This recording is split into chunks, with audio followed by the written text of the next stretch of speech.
say is at a crucial stage. It's not because of foreign wars we wage. It's more to do with the colors blue and red.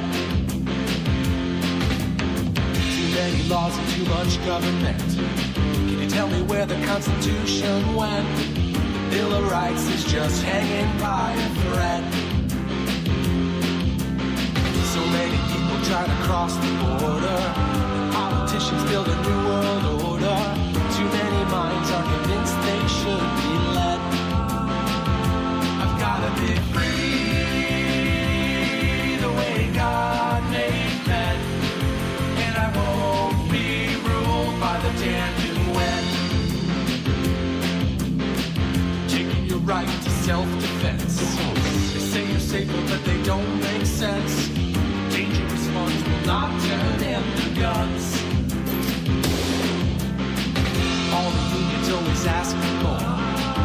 All you buy is made on foreign shores. Come a day when there'll be real hell to pay.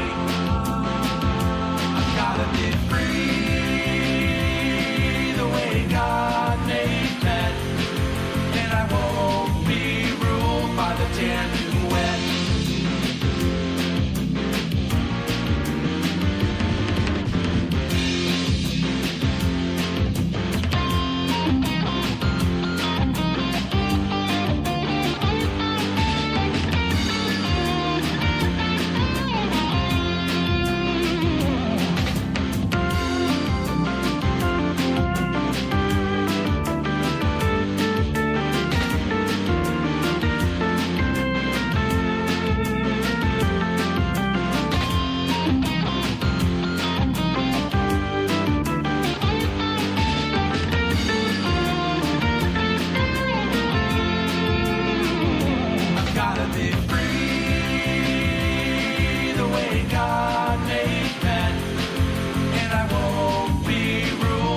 Damn UN. Hello and welcome to today's broadcast of Tap Into the Truth. With you as always, I'm your ever so humble host, Tim Tapp, coming to you live from historic Roane County, Tennessee. And I hope you're having a fantastic day wherever you are and whatever you may be doing, with all of the usual caveats, of course. Well, here we are. It is June the 5th, 2018. This year flying by. And as has been the case for the last several weeks, there is just so much going on in the news cycle that it is difficult for you to get your fill of all the information that you need to know that's really going on. And there is so much going on that you want to talk about that it's even harder for me to get to the things that are off the radar for us to talk about, which are always important as well. So here we are. I had actually intended on broadcasting last night, however, things got in the way. So I am here tonight. And it's a good thing because had I went on last night, I had not yet heard about the whole Trump and the Philadelphia Eagles bit. So I wouldn't have gotten to discuss that. So we'll talk about that tonight a little later. Not much later, but a little later. Let's start with the Supreme Court and this big ruling. A lot of folks on the conservative side got really excited when they first heard about this. And I have to admit, I was among them. I didn't hear much detail. I just saw that it was a 7-2 vote. And I've just found it amazing that the leftist judges currently on the Supreme Court split in a decision where they found on behalf of a baker who refused to bake a cake for a same-sex wedding in this modern age. And I was very excited when I heard about it. And in case you've been under a rock and didn't hear this, here's a little something that happened. Let me give you some background here. See, the Supreme Court ruled on Monday, and this is the Supreme Court of the United States, not just one of the state Supreme Courts, which, would still be a big deal either way. But the U.S. Supreme Court ruled this past Monday in favor of a Christian baker in the great state of Colorado who refused to bake a custom wedding cake for a same-sex couple. Now, writing the opinion for the 7-2 majority, Justice Anthony Kennedy found that the Colorado Civil Rights Commission infringed on Baker Jack Phillips' rights in ruling that he violated the Colorado anti-discrimination law that bars merchants from refusing service based on race, sex, marital status, or sexual orientation. Justices Ruth Bader Ginsburg and Justice Sonia Sotomayor cast the lone dissenting vote, splitting from their liberal colleagues Stephen Breyer and Eileen Kagan. What did I say Kagan for? Sheesh. I'm familiar with Miss Kagan. Anyway, they actually voted with the majority. So here's the deal. Phillips' attorney argued that he would never refuse general service to a gay person, but stipulated that his religious beliefs prevented him from creating custom cakes for same-sex weddings. Phillips, who owns the Masterpiece Cake Shop, claimed throughout the 5-year legal battle that he was defending the rights of all creative artists to determine the nature of the content they produce. The ruling does not broadly empower merchants to deny service based on sexual orientation, but rather narrowly addresses the question of whether the Colorado Civil Rights Commission demonstrated hostility towards Phillips' religious views in ruling against him. Now, this is the backdrop. This is the situation. This is the circumstances. And that is important to notice. Because, I heard early on when people were talking about it, I heard some people say, and the left media was talking about how this was a very narrow decision. And using that language, I kept thinking, well, 7-2, that's not very narrow. Because I was thinking it was the usual typical conservatives on this side, leftist on the other side, 5-4 split.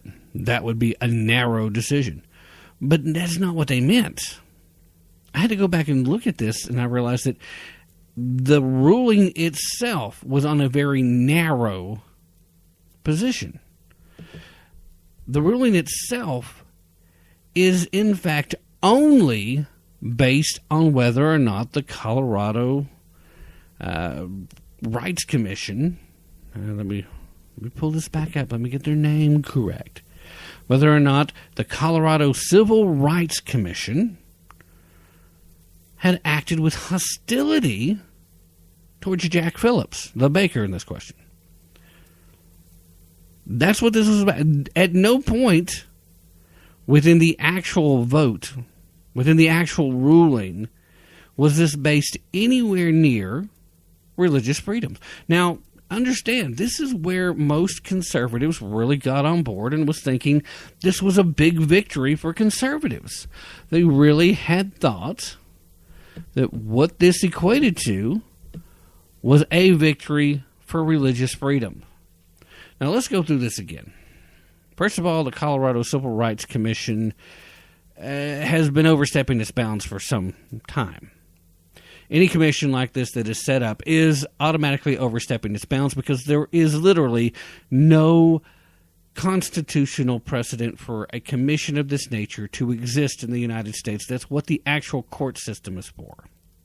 Now, they're going to claim they're part of the judicial because it's been set up that way. But it's still a side note. But regardless of all that, you can argue pro or con against it, whatever. I don't care. It's extraneous at best. But the situation here, in this particular case, argues several points. Now, point number one, if you're in business, you should have the right of association. You should get to choose who you do business for. And if you want to be a bigoted, homophobic, transphobic, Islamophobic, whatever phobic, and you want to conduct your business, you should be allowed to. People don't like to hear that. Oh, you shouldn't be allowed to discriminate. Let them discriminate. For the same reason that as a conservative, I keep saying, let the leftists say what's on their hearts and minds. Let them speak as plainly and clearly as they're willing to, because it reveals who they are. If you're a bigot and you're running a business, chances are most people, when they find out the truth, no matter how talented or good you may be at whatever service you're providing, at whatever job you do, most people will move on. People don't like that kind of negativity in their lives. They really don't. And again, some of the folks on the left have a hard time understanding or believing that, yes, even conservatives will tend to move away from someone who's obviously bigoted. And that's because, contrary to their popular belief, most conservatives are not. I mean, we're painted that way by these ultra-leftists. That's how they get so many young minds drawn over to the dark side of leftism, believing that communism and socialism are great things and that the free markets are a bad thing. But you see, that's exactly where this would move forward. The free market is the single greatest instrument in destroying inequality. It provides for you the opportunity to take control of where you spend your dollars. And it provides for you the opportunity to take control of your future by virtue of you starting your own business or being able to market the skills you develop between different competing businesses to better your circumstances. Capitalism is the enemy of inequality. It requires effort. It requires you to work. It requires you to do things for yourself. But it's the best, most powerful, fastest way to move away from inequality. It's a period. And if you don't think so, I suggest you look into it. And actually look at honest stats. Don't just read something some lefty or some leftist economist wrote sometime. Read the other side of it and then look at the reality in real-world situations. But at any rate, freedom of association should be something that is permitted within the United States. It should be. The government, in any of its forms, should not be in the business of telling you who you can conduct your business with. Period. That should be a pretty simple and straightforward concept. Let a bigot be a bigot and see how long they stay in business. I promise you, once the word gets out, it won't be long. People who weren't bigots have been smeared by the very notion of people saying they were bigoted and have lost their businesses. So I promise you, an honest-to-goodness real bigot conducting business in a bigoted fashion probably won't last long. This also brings up the question of, as an artist, should you be able to control the content of your work? Now, that's something that in this particular field, actually, it kind of strikes a nerve with me personally, because as the purveyor of this broadcast, I like to have control of the content. When it comes to the things that I'm going to say, when it comes to the points that I'm going to make, when it comes to which articles I'm going to read from, when it comes to which particular items within the news I choose to prioritize for whatever reason. Sometimes it's because I want to be the one person who's talking about something that nobody else is talking about. Sometimes it's because I want to be the one person to have a contrarian view on something. Yeah, I'm conservative, but here's where I fall on this. Sometimes it's something as simple as, I've heard a bunch of people talking about it, and here's what I've got to say about it. But I get to control the content, and I should be able to control the content. Jay-Z making an album. I'm not going to sit back and buy a lot of Jay-Z's material, but Jay-Z should be completely and totally in charge of what content he puts in his creative efforts. And it doesn't matter what kind of artist you may be.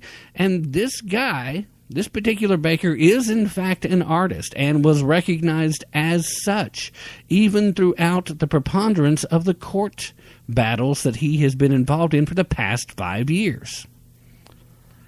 So that's another legitimate point, that our Constitution would say he has every right to make his decisions. Religious freedom also should come into play as well. The freedom of religion that is guaranteed us in our Bill of Rights is pretty straightforward, and I've yet to figure out how so many people continue to get it so wrong. And the simple answer there, of course, is that people just want to get it wrong. They want it to say something other than what it does. For example, there actually is no separation of church and state. That's a phrase that simply has been pulled out of the air because it sounds cool and it makes for an argument stand. And the more times they say it, they know the more people hear that and believe that and don't take the time to go back and read the Constitution or understand what the framers were saying when they wrote the freedom of religion aspect in the first 10 amendments, better known as the Bill of Rights, to the United States Constitution. All it says is that Congress will not establish a national religion, primarily because that would interfere with everyone's right to freely exercise their own faith, and that it will not pass any laws prohibiting the free exercise thereof. It doesn't say you can't have prayers at a high school football game. It doesn't say that Congress can't have a prayer before each session begins. In fact, guess what? They still do that.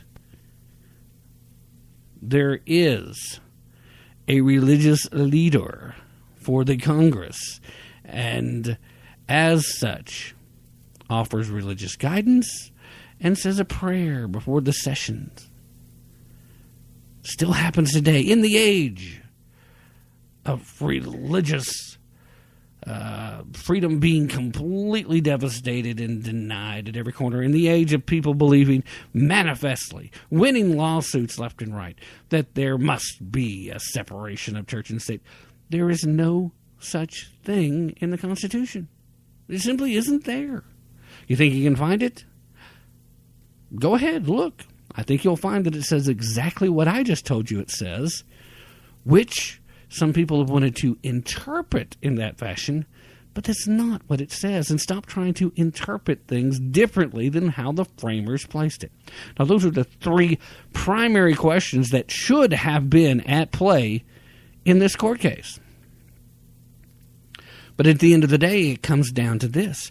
The United States Supreme Court, on a 7-2 vote, decided this not on the basis of religious freedom, not on the basis of an artist being able to control the content of his work, but simply on the aspect that the Colorado Civil Rights Commission had behaved with hostility towards this particular individual. That's why, if you'll pay close attention to the title of this broadcast, the Supreme Court of the United States rules in favor of, in quotation marks, A.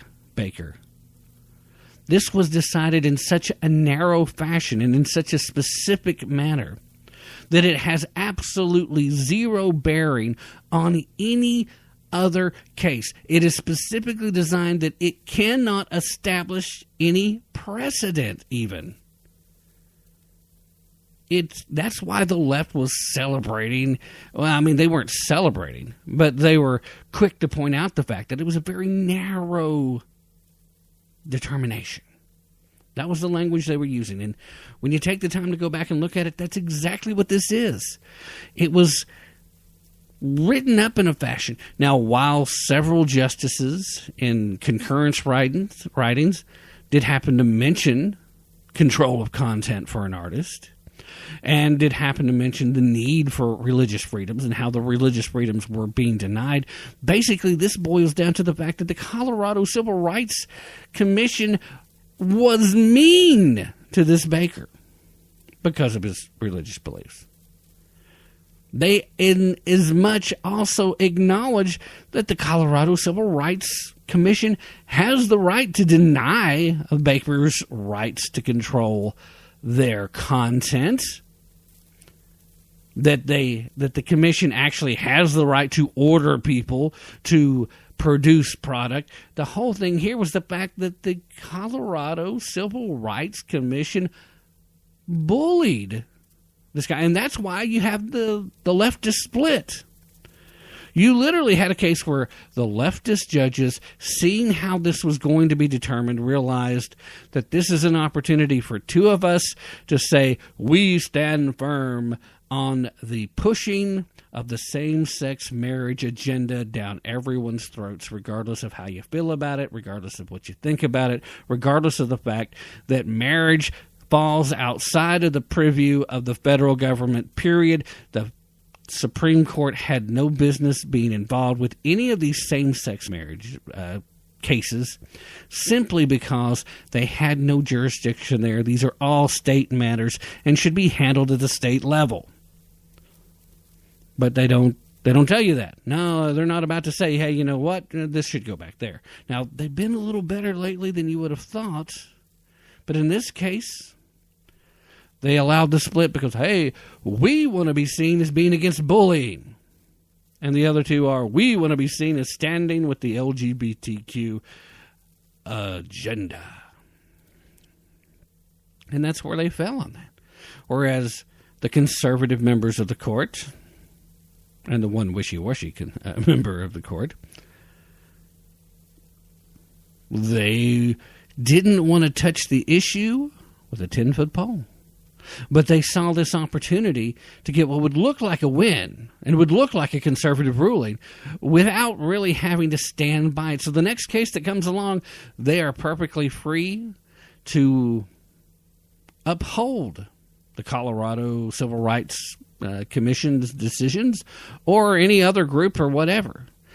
But the bottom line here is this is a case of a failure to acknowledge religious freedoms in this country, and it continues to be that. And what kills me is there are a ton of people that want to dismember. I was going to say dismember here in a minute. That's why it was on my mind. They want to dismiss completely the notion that someone might have a genuinely held spiritual belief that they do not and cannot engage in the celebration of something that their faith deems as sinful, without it meaning that they hate someone, without that meaning that they're a bigot. But it's possible, boys and girls. I'm telling you, it is. You may not want to believe that. Or, depending on who's listening, you may already believe that. I may be preaching to the choir, and if that's the case, then great, so be it. I'm glad you're listening. But if you disagree with that, I would challenge you to get to know some people on a one-on-one occasion, and you will find that there will be a lot of things you disagree with, and you'll be surprised to find there's a lot of things that you both do agree with. And you'll find that hate is not the motivator for everything that comes down the pike. Like I said at the top, I was very excited when I saw this because I thought, yay, not only was this a win for religious freedoms in this country, a return to the actual interpretation of what our Constitution had intended, but it also came down that at least two of the leftist judges decided that they needed to come down to the level of the actual Constitution and start doing their job again, which isn't to be an activist. It isn't to push an agenda. It is simply to determine whether or not laws that have been passed are constitutional, to determine whether or not people who are being punished by a law that may not be constitutional is treated fairly. I mean, people still really don't understand the equal treatment under the law legal precedent. What's the standard? The standard, if two separate groups are treated exactly the same in the exact same circumstance, that is equal treatment under the law. But when it comes to things dealing with the LGBTQ community, oftentimes they don't want equal treatment under the law. They want different treatment under the law because they feel different. If you really want equality, no matter who you are, no matter what little group you decide to put yourself in, you're never going to get there as long as you are asking for special treatment. And I don't care how long you perceive that your group has been wronged, you're never going to get there by thinking that you deserve the special treatment because of how long your little group has been treated the way it has been. And you're certainly not going to get there if your special treatment is, in fact, at the cost of someone else, one of the other groups, particularly a group that you perceive as being the oppressor. Because what you will have happen, my dear friends, since I am a member of the group of people that most tend to feel like is the most oppressive on the planet, I am a white male American. Now, I'm not rich, so I don't hit the full trifecta there, but I am a white male here in America. And I can tell you where I would normally side with a lot of people when they start making it about race and start treating all white people like they're the villain. Well, then you're going to lose me. And then you're going to say that's okay. It just proves you're one of them anyway. No, it doesn't. It just pushes you away. But when we go back and we look at these leftists on the Supreme Court, 99% of the time, their goal, their agenda, what they perceive their job to be is to discredit conservatives and to dismantle our Constitution, not to uphold it. And you see that through their activism in the rulings. So I go from being very excited when I saw this to, after taking a look at it, realizing that this not only is not a real victory for most conservatives like I thought, but it is not a victory at all for the grounds of religious freedom in the United States. In fact, the way it played out, it's not even a victory for creative people and artists to be able to control their own content. All this essentially ends up being is a victory for this particular baker, for this particular individual. This is a victory for Jack Phillips only. And hey, don't get me wrong, good for you, Jack. I'm glad you were able to continue this fight. Lots of people end up losing in this scenario because they don't have the resources or the time, or they just give up in trying to fight this to the bitter end. And you took it to the Supreme Court. You won there, and it is a great victory for you. Congratulations. Don't get me wrong at all. I'm not at all displeased with the ruling itself. I am, however, displeased with how narrowly this ruling was decided. So at the end of the day, the court took up its time with a case that basically said, sorry, Colorado Civil Rights Commission, you're not allowed to bully people. We'll see how long it is before they bully their next person. Because when you decide it that way, well, not much got decided. All right, let's talk a little bit about this debacle now. Because evidently, this is a controversy now. It seems the Philadelphia Eagles, for those of you who may not be sports fans, NFL football. The Philadelphia Eagles won the Super Bowl, the most recent Super Bowl. Now, for a little while, it's been a bit of a tradition for the championship teams win the Super Bowl and the NBA Finals and the World Series and all this stuff to make a trip to the White House to have a celebratory time there and so on and so be it. Now, I've always kind of thought it's a little silly, but at the same time, at least in years gone by, sports have been a great opportunity for fellowship, for lack of a better word. Actually, I think it's the perfect word. It's been a great opportunity for people who ordinarily would have a divide, especially if you're talking politically, to actually kind of pull together and root for their team or root against the other guy's team or what have you. But there's always been a sense of camaraderie, especially among guys. But you see it with a lot of women, too. I mean, more women follow sports now than at any time in history, and are great sports fans. In fact, I know half a dozen women right now who are better fans of teams that I follow myself than I am. And kudos. If you've got a love of sport, fantastic. So what happens is that there is normally an invitation issued, and then a decision is made about what time, what the date's going to be, and all that wonderful stuff. And the team shows up, and there's a photo opportunity, and some pleasantries are exchanged, and that's the end of it. For some of these people, it's one very rare opportunity to actually get to go inside the White House and to see how things operate there and get to touch a piece of America's past and its history that is still powerful and symbolic and meaningful today. So it's usually a pretty good experience. And in days gone by, it's not been much of an issue. You may not like who the president is at the time, but it's still a great chance to see the White House. And it's a great way to get your community and your team, your organization, a little more recognition for its accomplishment. And you did a great accomplishment. Great. Yay. Awesome. And trust me,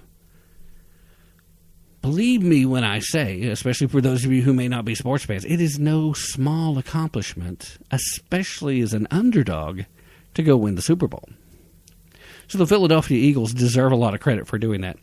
Now, I don't see this as being a big deal, though.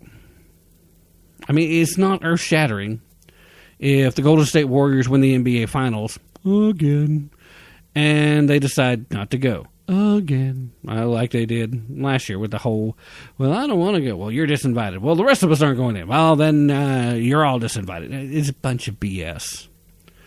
We got to stop making this about politics. Sports are literally being ruined, and I blame ESPN for a lot of this, by the way. ESPN has been trying for some time to politicize sports and worked really hard to try and convince a lot of the top athletes that they should be using the platform they're willing to give them to continue to promote leftist. You see what I said there? To promote leftist political viewpoints. Now, they don't want you talking much in front of the cameras and in front of microphones if you're espousing conservative viewpoints, because the sports media is a lot like the rest of the mainstream media in so much as they want to control the narrative, they want to control the ideology, they want to control the thought process, and they want you believing the leftist ideas. So, okay, there you go.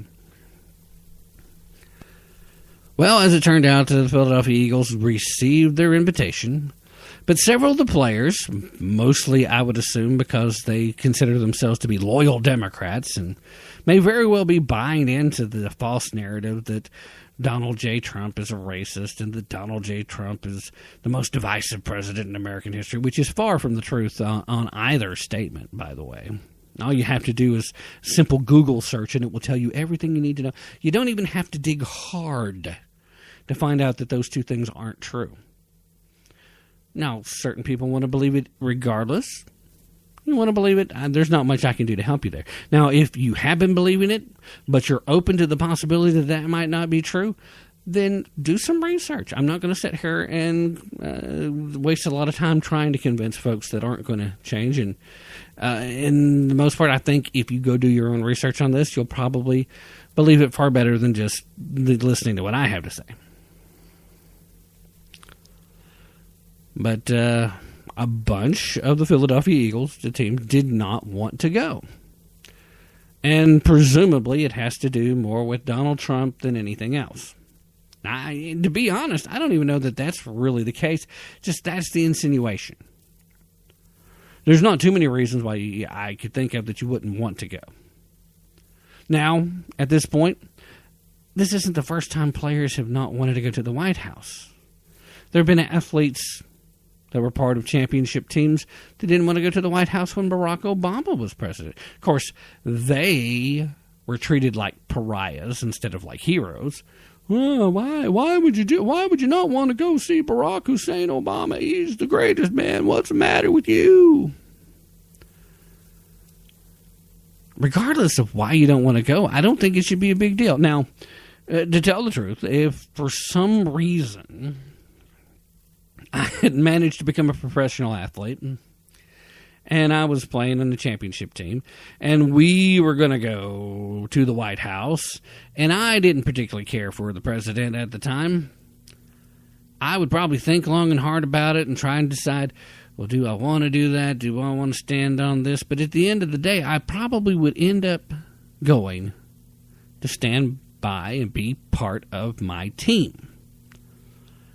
I wouldn't want to make the team look bad.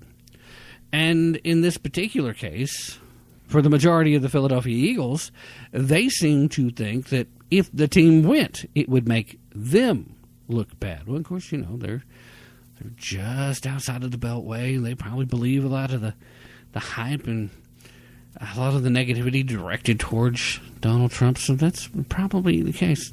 So if the majority of the team didn't want to go, then I would think long and hard about whether or not I wanted to miss out on the experience, the opportunity to get to go to the White House. And I got to tell you, been a couple of times. I would still take just about any opportunity that I could, as long as it was financially reasonable and was not a scheduling conflict with anything else. I would take just about any opportunity I could to visit the White House. And there's reasons for that. I go there and I'm in awe of the history. I'm in awe of the people who have lived there and the history that's been made there and the directions and the course corrections and the course changes that have been directed from that house of the people. It's entirely possible to go there and be in awe of the energy and the history that is there without having a thing to do with the current occupants. But again, at the end of the day, there should simply be no big deal. If you don't want to go for whatever reason, it's a celebration. It's an acknowledgement of your accomplishments. If I was to win a Nobel Peace Prize, like that's going to happen, I should be free not to show up if I don't feel like making a speech. Now, I promise you, considering the prize that goes along with it these days, the monetary side of it, I would be there early to make sure that all the transfers of the funds was going through. But that would be my primary reason for going. Outside of all this, if you don't want people to make a big deal out of what you've done, and you don't want your community and your team to get recognized because you're afraid it's going to set a bad example somehow, then you should be free to set your happy backside at home. And it shouldn't be a big deal. So here's where I kind of think that Trump blew this. Now, I think the Philadelphia Eagles were kind of silly because, again, from my personal perspective, I'm in awe of every opportunity to go to the White House, regardless of the reason.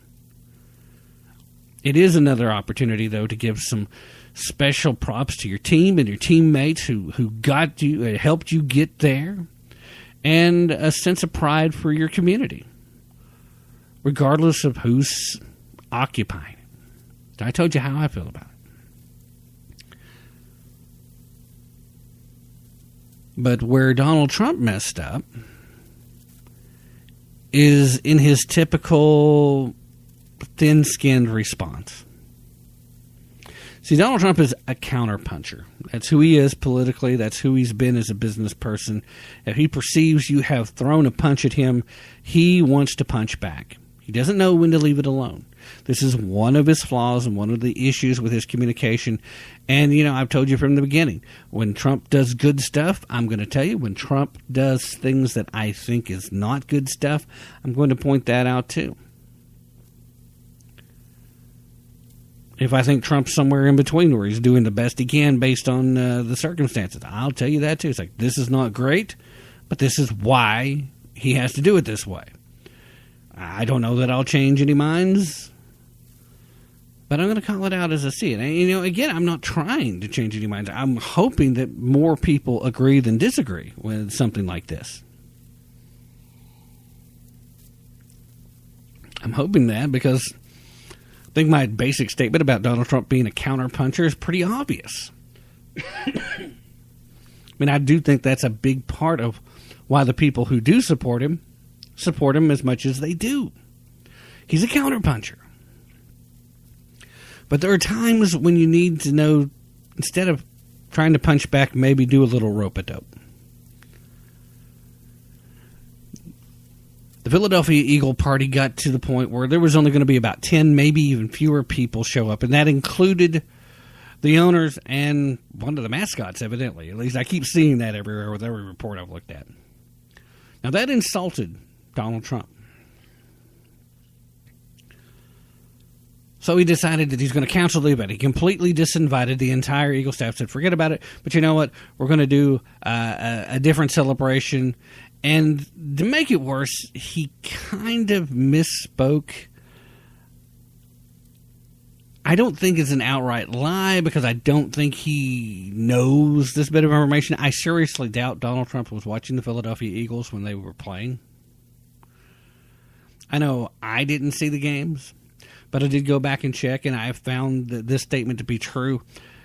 Donald Trump said in his statement when he made the announcement about canceling the visit that the Eagles players decided that because they disagreed with their president, that they should stand for the national anthem, that they would rather kneel and disgrace this country and disgrace our veterans, that blah, blah, blah. Insinuating basically that the Philadelphia Eagles were all part of this take a knee, kneeling during the national anthem protest that has went on and on and on. But it turns out that not a single Philadelphia Eagles player that made the roster for the season kneeled during any game, not once at all. There was one in the preseason who did it, and he got cut. He didn't make the squad. He was the only one who did it. There were other people that didn't make the squad, that they didn't do it. And just FYI, for anybody who wants to go all Colin Kaepernick here, he did not get cut because he kneeled. He got cut because he wasn't good enough to make the roster. That's it. So now this, along with the statement, makes President Trump look, well, it makes him look a lot like the way the left like to portray him. And, of course, a lot of the mainstream media folks are just coming flat out and saying, oh, he lied about the Philadelphia Eagles. He lied. Now, I don't think it's a lie. I don't think he knew. Now, it's obviously untrue, but I tend to give people the benefit of the doubt if they're saying something, if they either believe it to be true at the time they say it. I expect him to correct it if he doesn't correct it in the next couple of days, because it's going to be clear. He's going to know that this statement was wrong. The Philadelphia Eagles were not a bunch of kneeling during the anthem protesters. So he should correct that. He should make that acknowledgement at the very least. If he does that, then I will be convinced that he wasn't lying. He just made an assumption. Of course, that's just as bad. We all know what happens when you make assumptions. You break that word down, and you're making something out of you and me. So I don't think it was an out-and-out lie.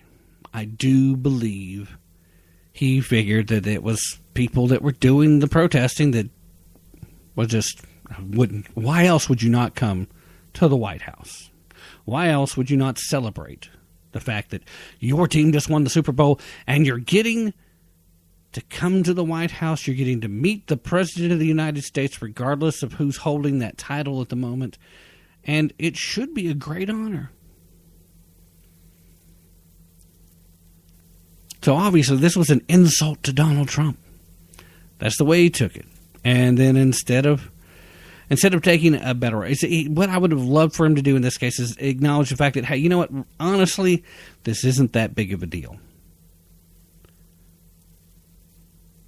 What would have been great is if he had taken a tack of trying to be a unifier. Because again, sports, like I already said, has been a source of unifying Americans in the past.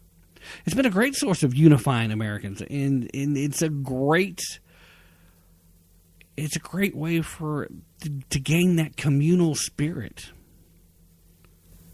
We see a almost frightening, almost cult-like following of some sports throughout Europe.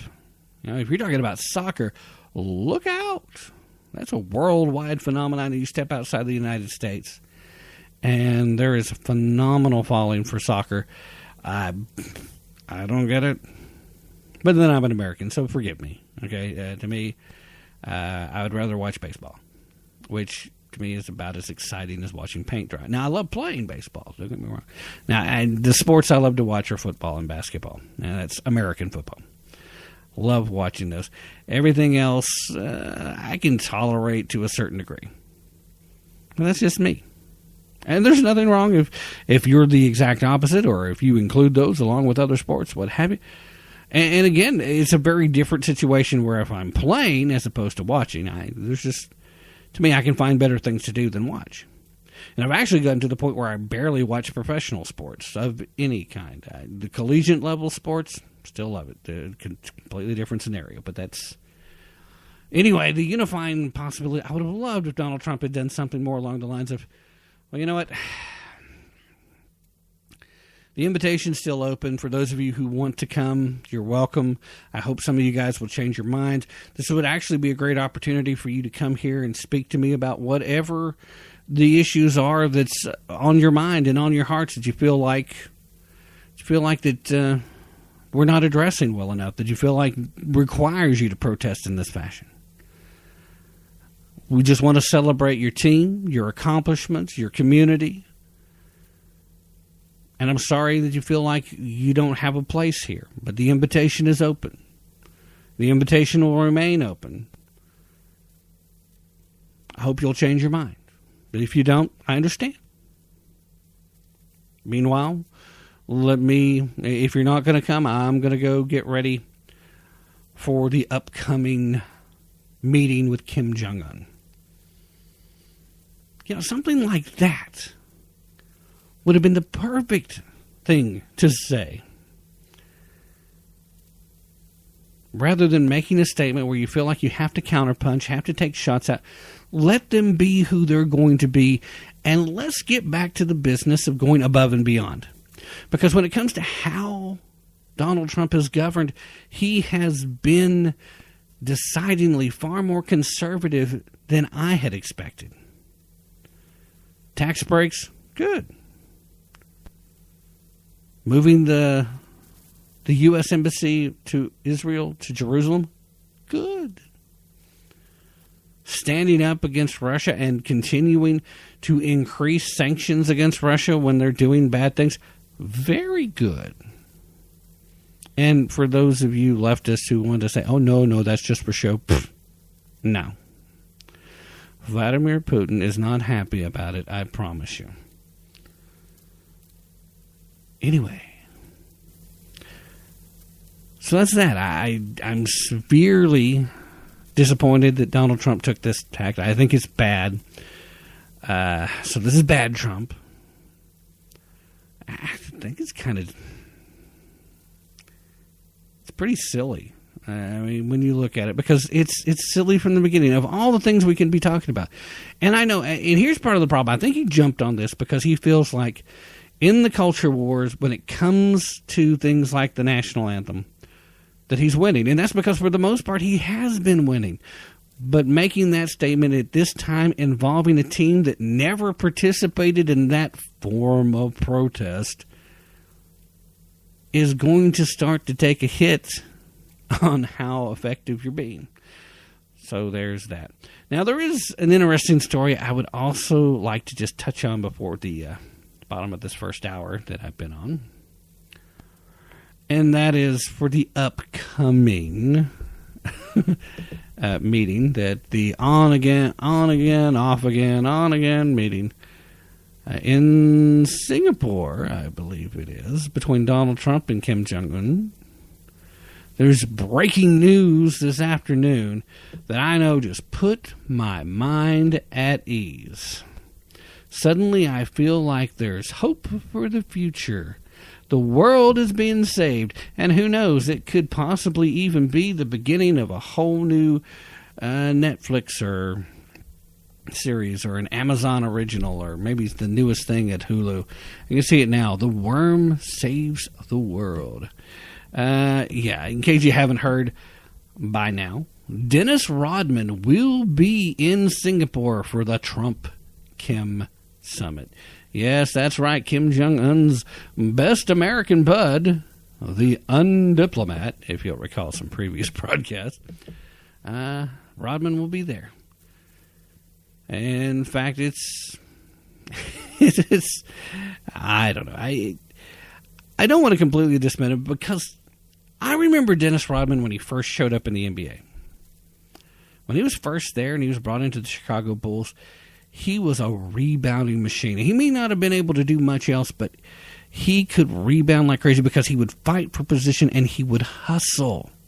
I mean, he was practically a role model for any late developing human on the planet. Look at what you can do. Because he did. He had a late growth spurt, and that's part of what helped propel him to where he got. He had a tremendous work ethic. At the time, we had no idea that he was suffering from some difficulties. He went through a rough patch where his emotional and mental state was, well, at best questionable, involving his time near the end of his time with the Detroit Pistons, where he was actually discovered in the auditorium after hours shooting at little targets on the floor, shooting with his gun. It was at the Palace in Auburn Hills, where the Pistons were playing at the time. And then, of course, it was kind of risky when the Chicago Bulls picked him up to try and help Michael Jordan win those last couple of titles before his retirement. By then, Dennis Rodman had become, well, a bit of a joke. But now he's something major. And I genuinely hope, because I did have that affection for Dennis Rodman as a basketball player in those first few seasons where you just saw a man who would hustle. He was willing to go in there and work hard. He didn't need limelight. He didn't need awards. He didn't need recognition. He just wanted to go do the job, and he was going to work as hard as he had to keep the job that was, to him, evidently a bit of a dream job. So hopefully he's a lot better as far as his emotional and mental states. Hopefully he got whatever help he needed, and that he's a much better person. I know there are times where he seems like he's doing much better. There are other times where you kind of think, okay, he's still the worm. But at any rate, the former NBA star turned Kim Jong-un's soulmate, Dennis Rodman, decided they announced today that he would be in Singapore during the Trump summit with the North Korean dictator. So the worm will arrive in the country a day before the June 12th sit-down, which actually is the day before my birthday, FYI. And I mentioned that because I also mentioned that over on Facebook, I am trying to do a fundraising campaign. I've dedicated my birthday to the Wounded Warriors Project. So if any of you guys follow me over there, if everybody in my friend circle list would donate $5, we would just so blow out of the water my target. and would do a lot of good for some heroes who could use some help. So I'll just mention that and move on.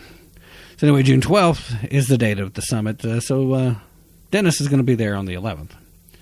Now, sources say that he could even play some sort of a role in the negotiations. So now we're back to the undiplomat, which is a title I think he deservedly earned. But, quote, no matter what you might think about his presence, one thing's for sure, the ratings will be huge, at least according to a source that was telling the New York Post. A lot of times in situations that involve complex diplomacy, countries like to identify ambassadors of goodwill, and whether you agree with it or not, Dennis Rodman fits the bill. The zany 6'7" ex-baller who has struck up an unlikely bromance with the pint-sized 5'7" Kim, and has visited the rogue regime 5 times in the past, took some of the credit for getting the two leaders together. Evidently, back in an April interview with TMZ, of all places, Rodman said that Kim didn't understand the president until he gave the North Korean strongman a copy of Trump's ghost-written book, The Art of the Deal, for his birthday back in 2017. So Dennis Rodman is already taking some of the credit. Dennis Rodman will be there and he probably will play some kind of a role. So if that's the case, who knows? Maybe Dennis Rodman will be a positive factor. I'm not holding my breath. I am kind of chuckling the whole time I see this. But, hey, it is what it is. And what else can you say? All right, as we're closing in on the first hour of the broadcast, I'm going to go ahead right now and play a brand new Edwards notebook, along with a Veterans Tip of the Month. I'm going to start calling it the Tip of the Month. He does one a month. Dan Perkins does one a month, and they're still calling it the Tip of the Day. The Songs and Stories for Soldiers Tip of the Month. And after that, we will jump into the next big story. We'll talk a little bit about Bill Clinton and his adventure over the weekend. So stay with me. I will be right back. And, hey, guys, thanks for being here. Hang on. Roseanne's show has been canceled because she made a racist comment. Hello, I'm Ron Edwards on today's page from the Edwards Notebook. The last time I checked, Islamists or Muslims are not a race. On top of that, Valerie Jarrett is an Iranian-born Muslim who has stated that her goal is to use America's freedom of religion concept against itself to help usher in Islam.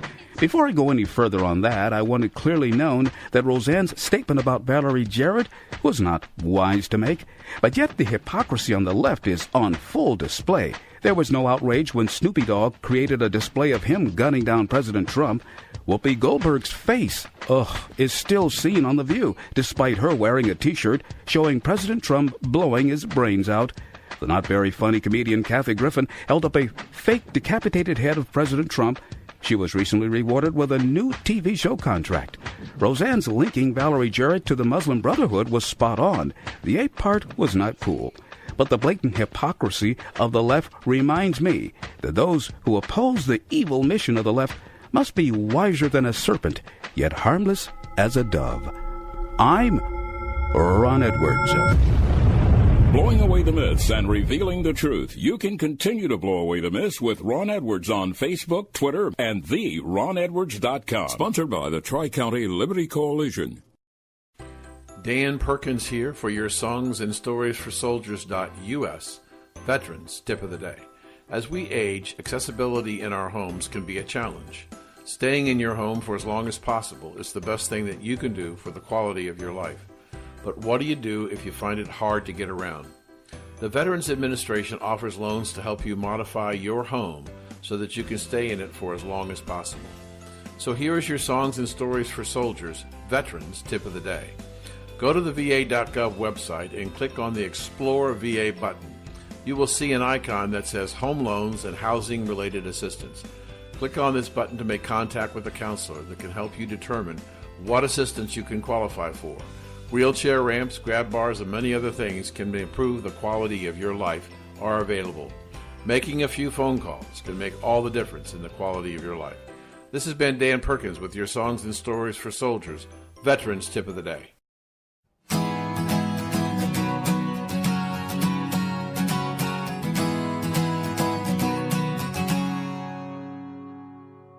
We built a promise on a dream,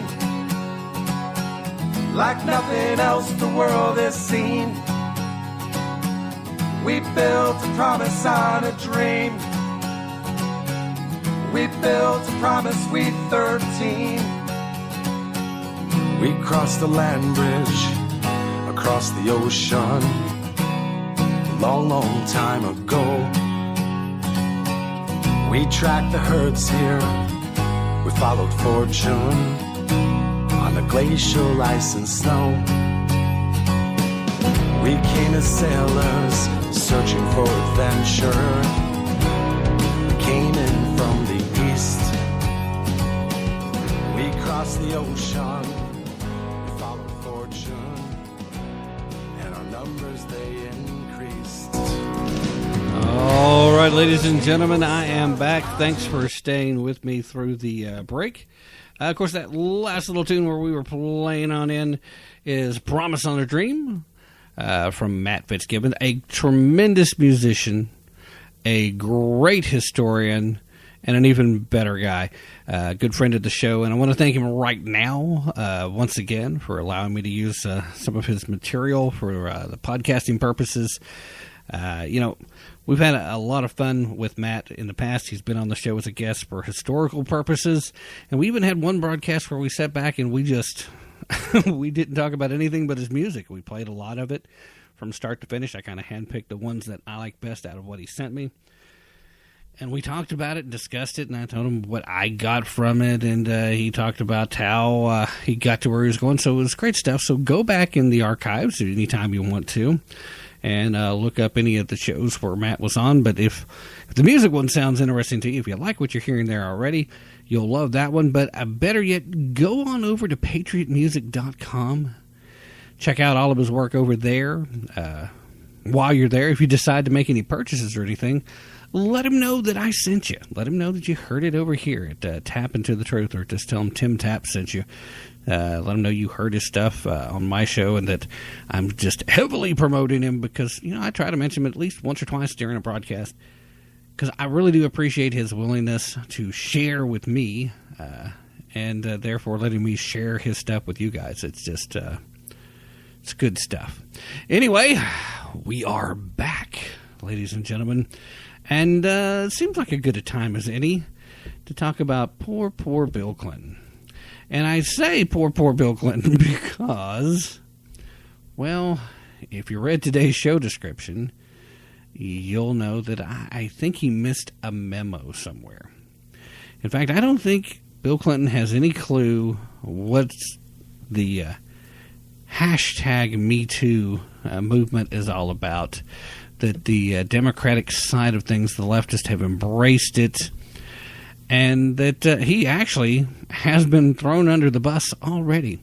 Another one of the reasons why I tend to believe that there is reason to be optimistic if you're someone who honestly believes Hillary Clinton should face some kind of legal consequences for her actions, whether it's the mishandling of classified information, the criminal negligence as Secretary of State and allowing Benghazi to occur as it did, or even the most recent bit where she's being currently investigated, and we talked about this a few episodes back, currently being investigated for misuse of campaign funds. That has to do with the office space that she's rented and then subleased the office space through a LLC that she owns to her campaign and the Moving Forward organization, which is also hers. And the way that's played out, just in case you didn't hear that broadcast and don't want to take the time to go back through the archives, I'll boil it down to you, the Reader's Digest version. Here's what happened. During the regular reports that you have to make to the commissions when you have campaign funds in an account, you do have to continue to be transparent about where you're spending the money and where it's going. Well, there are occasions where there is rent being paid. There were extended periods of time where rent was not being paid at all. There were times when the rent that was being paid was ridiculously low compared to fair market value for the office space in question. And then there were times where the rent that was being paid was actually rather high, or at least a little high, in comparison to, again, fair market value for the office space being leased. That gets a little tricky in so much as the way the campaign finance laws work. If the LLC is content in allowing you to lease at a level that is below fair market value, then that is supposed to be reported as an in-kind contribution, which would mean yet another way that she was adding additional money into her own. Now, she's allowed to fund her own campaign. Don't get me wrong, that's not the problem. But she never reported the in-kind contribution, which means, just for simplification, for those of you who aren't mathemaniacs and don't understand a lot about leasing of high-dollar office space, let me dumb it down as easy as I can. I'm going to pick some simple numbers so that it'll make it as easy as possible. Even the most mathematically challenged will get this.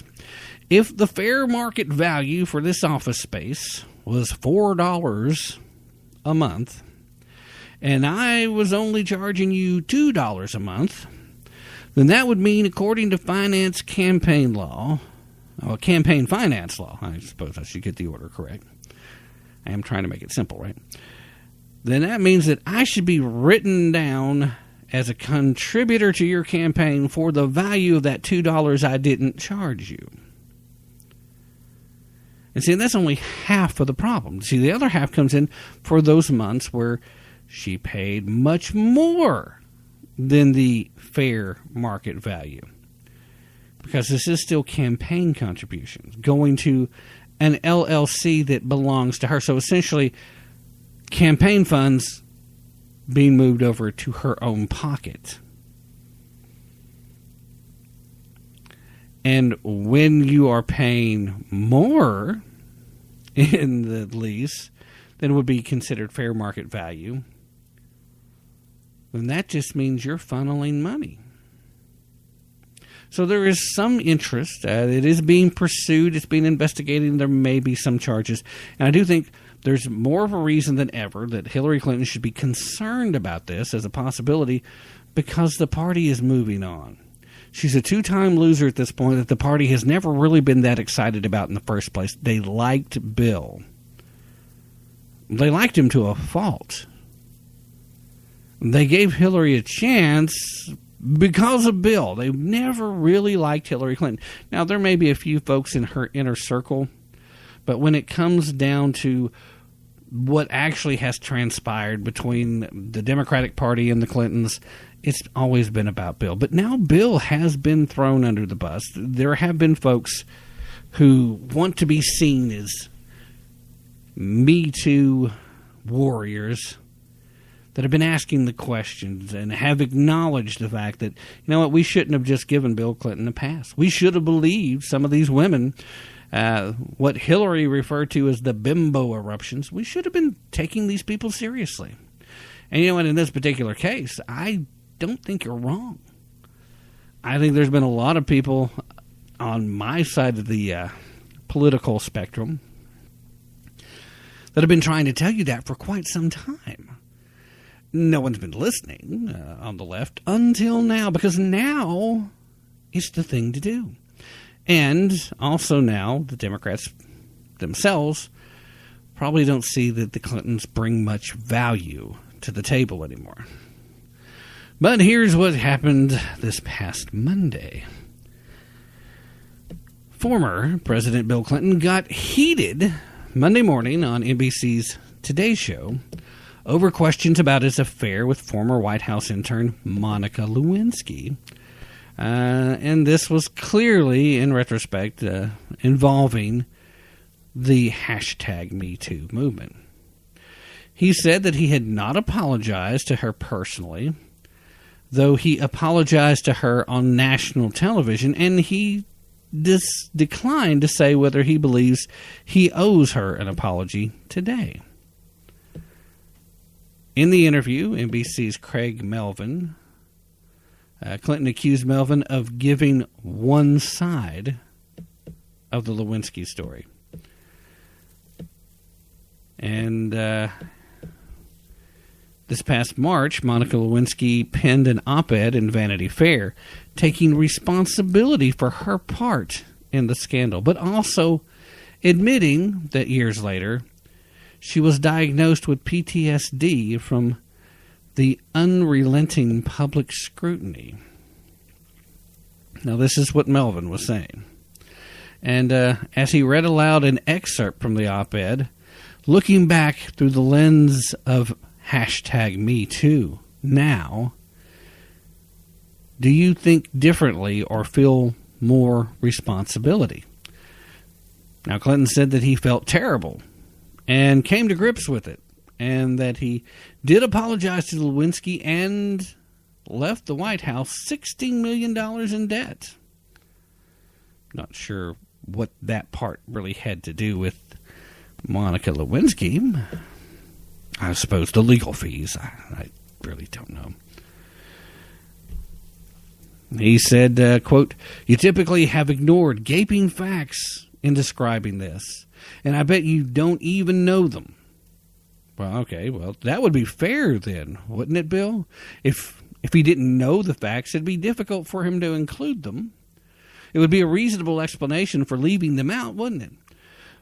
But something tells me when we hear your rather one-sided version of what happened, Bill, that we're just getting a lot of gaping facts would be missing as well. Anyway,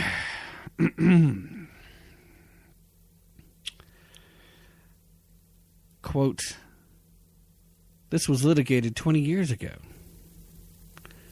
2/3 of the American people sided with me." See, that to me was chilling. Not just because of the hypocrisy, because the hypocrisy is clearly there. If a conservative was to have been caught up in something like this, it doesn't matter if it was 2 minutes ago, 20 years ago, or in a previous life, they're guilty and will forever be guilty and will be ostracized and demonized and treated like less than slime beneath someone's feet.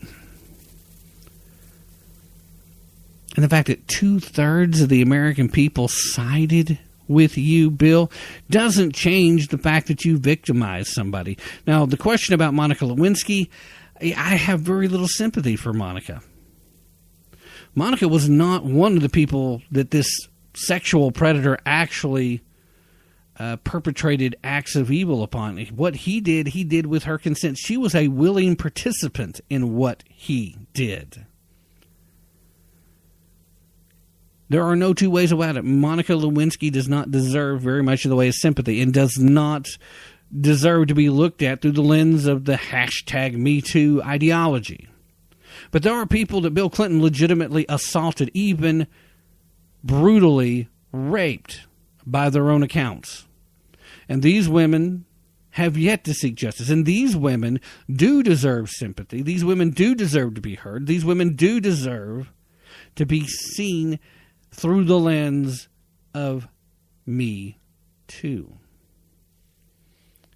But we're not talking about those people. We're talking about Monica Lewinsky. Why? See, the left, even here, make their effort to protect Bill Clinton in so much as they want to talk about Monica Lewinsky, who admitted to her part. So Bill's still not completely the bad guy here.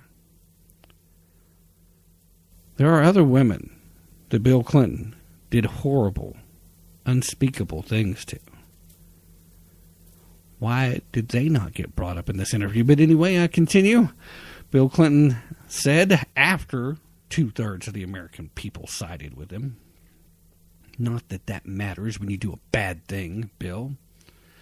Continues saying, quote, they were not insensitive.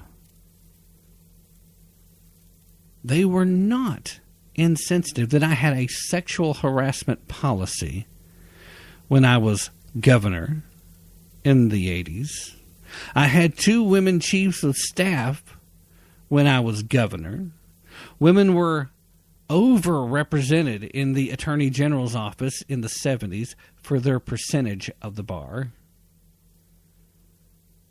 Yeah, and see, he thinks this is a selling point, and what he's hoping is that nobody notices the simple fact that, yeah, you are appointing women when there are probably fewer qualified women than men to do these roles. So you were hiring people that you thought met a certain criteria that probably had little to do with the job, Bill. You were not giving opportunities to women. You were giving opportunities to yourself. Anyone who knows your behavior at the time would, if they're going to be honest, most likely agree with that. But he continued, saying, quote, I've had nothing but women leaders in my office since I left. You're giving one side and omitting facts. Well, you know, the fact that you had women in your office, women who probably feel like they owe you something, that's still not a big winning statement there, Bill. Now, Melvin at that point interjected, saying that he was, quote, not trying to present a side. Clinton then clarified that he had apologized to her publicly, not personally, saying that they had not spoken with her. Now, it's this point where James Patterson intervenes. Now, the reason he was giving this interview is because he and James Patterson have supposedly co-authored a book, which means that they probably hired a ghostwriter, and both of them are just putting their name on it, but that's another story. But James Patterson intervened at this point, interjected, saying, quote, it's 20 years ago. Come on. Let's talk about JFK. Let's talk about, LBJ. Stop already. Excuse me. At that point,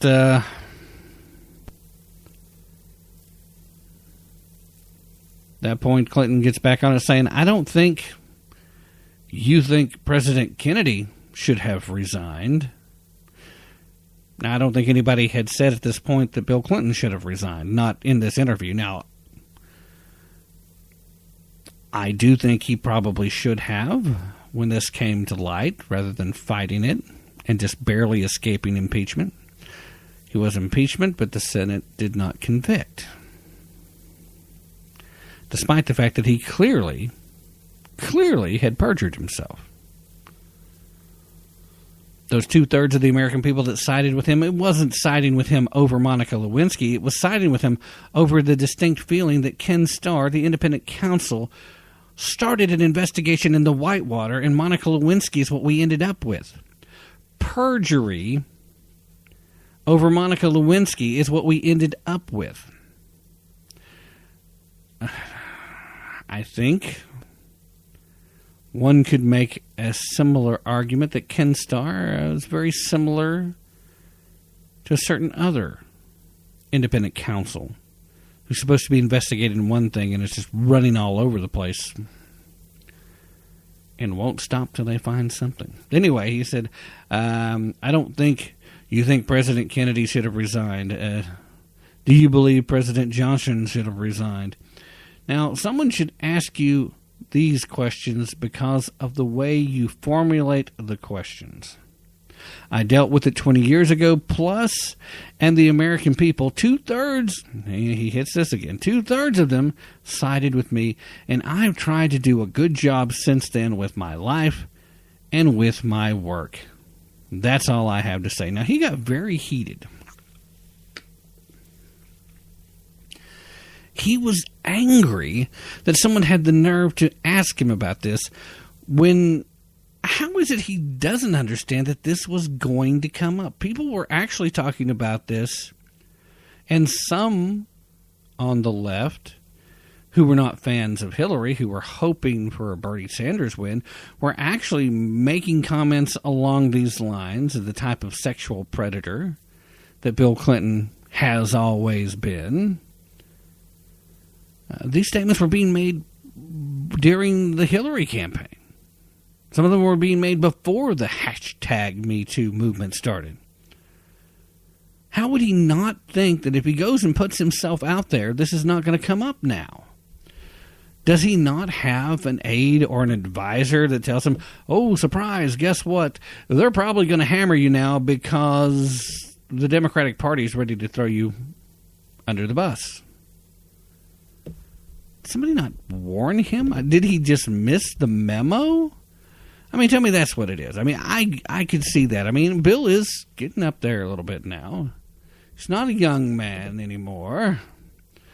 You know, he's still Bill Clinton. He's not a young man anymore.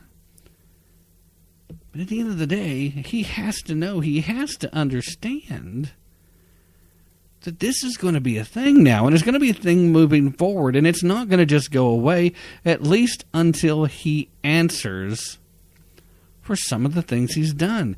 And he's been able to get away with not having to be accountable for some of these things. He has hurt people. There's no two ways about it. He has hurt people.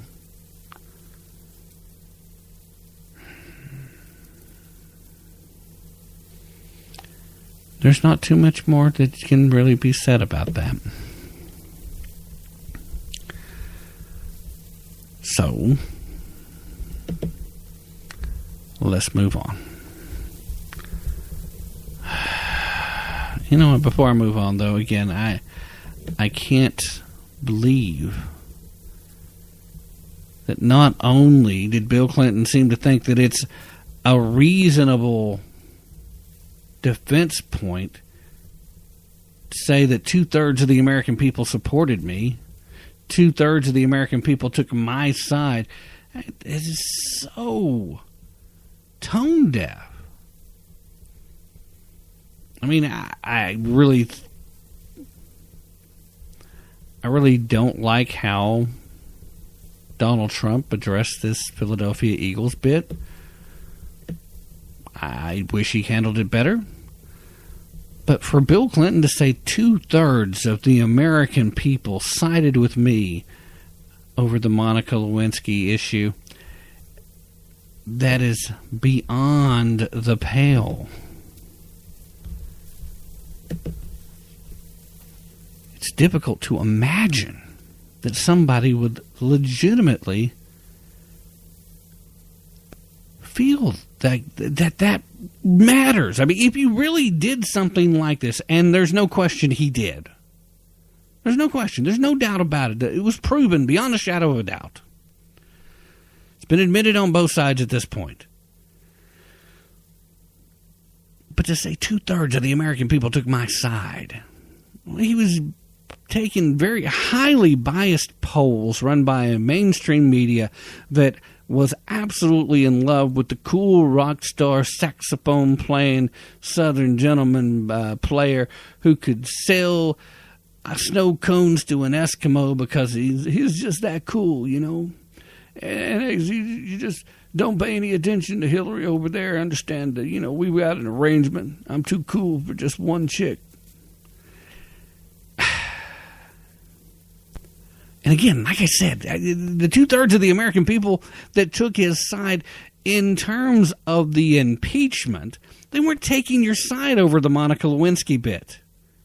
There were people in your own party that thought it was extremely distasteful and were upset with Hillary for standing by her man, instead of being a strong, independent woman and saying, hey, you know what, Bill? See, those people, they didn't know you were like that all along. You were like that from the time you met in college to the time you got married, to your time up as being governor of Arkansas, and on and on and on. She was accustomed to it. She knew it. She expected it. She didn't mind that much because she had her own things going on. People didn't understand that. But the people who didn't understand that also didn't understand why she didn't step up and step out. Who knows? She might have actually become president if she had taken that same then. That's a scary thought to me, so I'm kind of glad she didn't. But that's another story. Okay, I want to change gears again. And here's something. I'm going to read to you an article from Ken Crow. Now, for those of you who are regular listeners, you're very familiar with Ken Crow. And I ended up having a small conversation with Ken about this. But I'm going to read you the article. I think it's a good stepping off point. And I think this is something that the left is using very effectively right now. And it demonstrates why a lot of conservatives, in particular, not necessarily Trump-trained folks, but why a lot of conservatives can be swayed by folks on the left when they, again, start using pictures of children. Now, title of the article, and you can find this over at Crow's Nest Politics. In fact, just head on over to crowsnestpolitics.org. And I think it's probably still on the homepage right now. It's one of the top stories. But the title is Separating Children from Parents is Both Cruel and Un-American.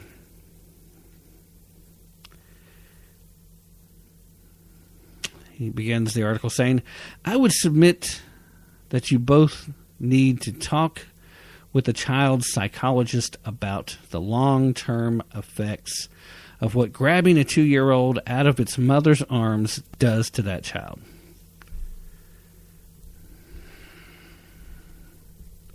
Then he gets to the meat and potatoes of the article. Remember, I love Ken to death, and I'm not criticizing him.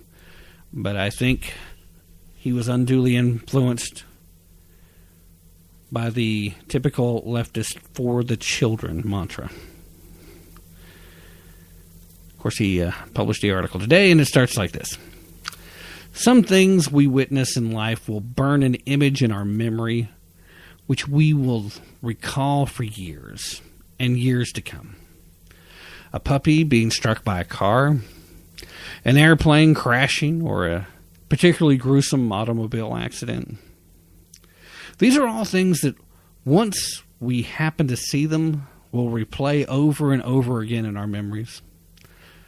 Another traumatic vision is where a child is ripped from their mother's arms as they plead and cry to remain with their mother. As horrific as this scene is, this is precisely what is happening on a daily basis at America's border crossings. I can still see that photo in my mind of the little Gonzales boy being stripped from his father or uncle's arms by the armed federal agents many years ago in Florida. Remember it? Yeah, I actually do remember it. I'm digressing from the article. I remember it very well. During the Clinton administration, Jan Napolitano, she was running the Justice Department. The mother was in Cuba, and it was an international crisis, and the little Gonzales boy had to be taken from his father and sent back to Cuba with no real explanation as to why that was necessary, but it had to happen. So remember that, Democrats. This ripping child's is a real word, by the way, look it up. This ripping children away from their parents has been going on for a long time. And it's typically been because of Democrats, whether you like it or not. And again, don't take my word for it. Look it up. This was under the Clinton administration, so.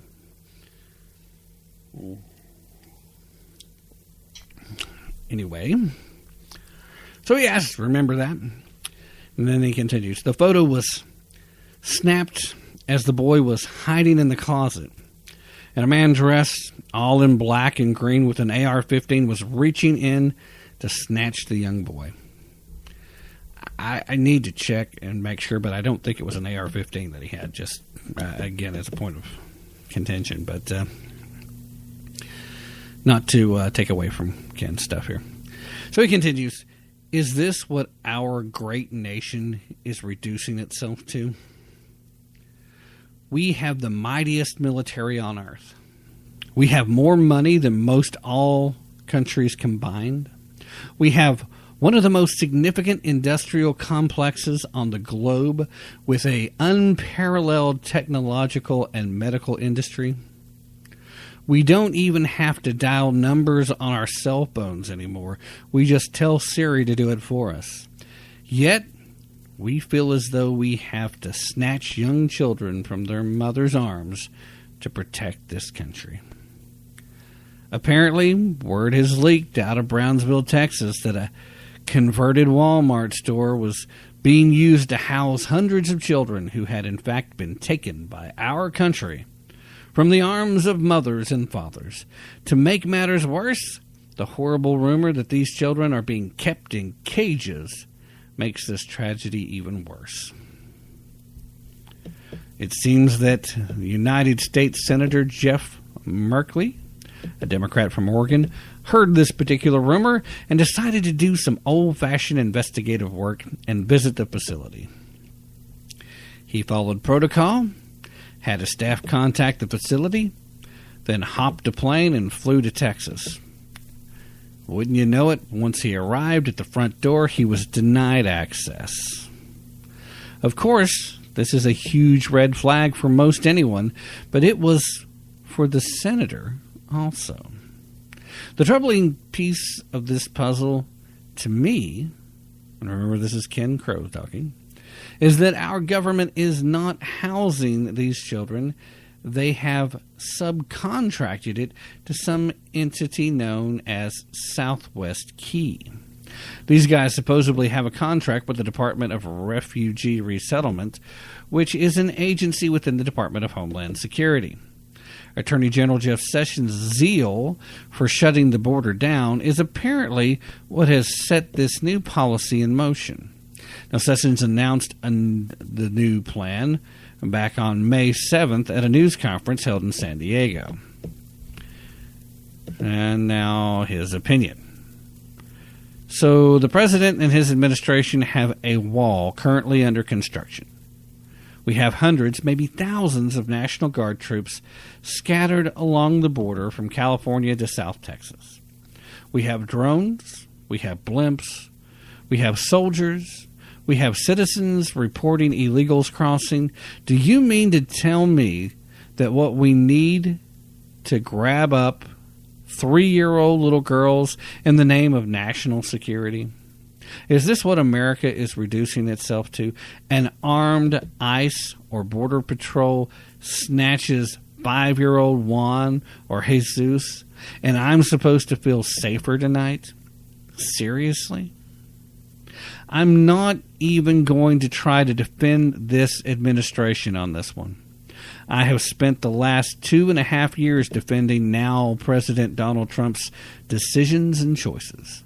I have taken enough arrows in the back to feel as though I have just finished a fight at Little Bighorn. And I'm going to step away for a second and say, yes, he has done that. He has been very devoted, and there's only one time that I know of that he wavered a little bit. He's been on the Trump train since the beginning. In fact, that's one of the things that Ken and I talked about. Why are you on the Trump train? Anyway, he continues. There is zero way I can defend this decision. I'm sorry, Mr. President, we part ways on this one. I'll defend the wall. I'll defend your North Korea decision, trade deals with China, lower taxes, spanking the media, and all the rest. But not this. I personally don't care who, what, when, or how this got implemented. I don't give a rat's ass who is adhering to what law or policy. I don't give a crap who put the law in place, whether that be Barack Obama, the Democrats, or Chuck E. Cheese. This is plain old cruelty towards children. You do not take a baby, child, or even a 13-year-old from their parents and expect that not to do damage to that child.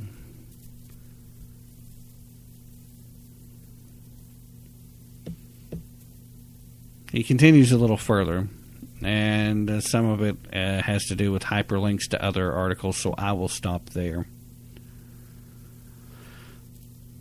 But some of this does two things, and I want to make it very clear that these two things are legitimate and worth considering. The first thing it does is it clearly demonstrates something that I've said for quite some time about conservatives. At our hearts, we are caring, kind people who want to be good stewards of our world. We do not want to see people suffering. We do not want to see people who are not having a fair opportunity to live the best possible life they can. We just want that to happen on their merits without government interference, so the government doesn't try to take from us to give to somebody else who has not earned what we earned. And we don't want the government getting in our way to the best and most socially acceptable way to make that living and go earn what we've earned. We don't wish bad things on people.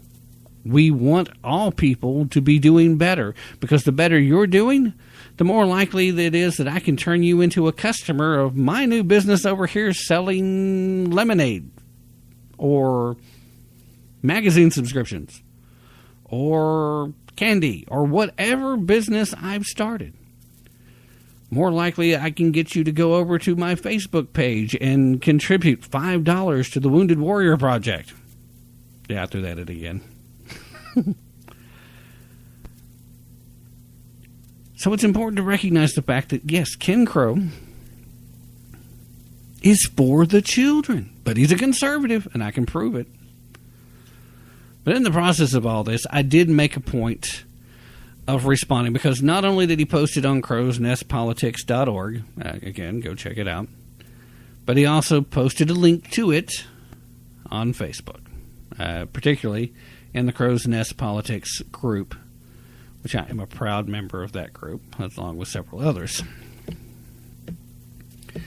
And Ken tried to defend his position, and he responded to me after I had to make a very brief response to it.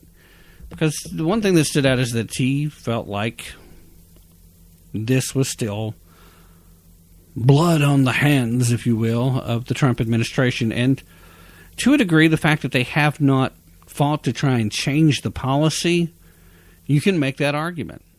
So I don't completely disagree with Ken, because I think the bottom line is what Ken's primarily trying to say, as I said in my response, which I'll read to you here in a minute, is that as America, not only can we do better, but we should be doing better. We should never have let this set of circumstances occur in the first place.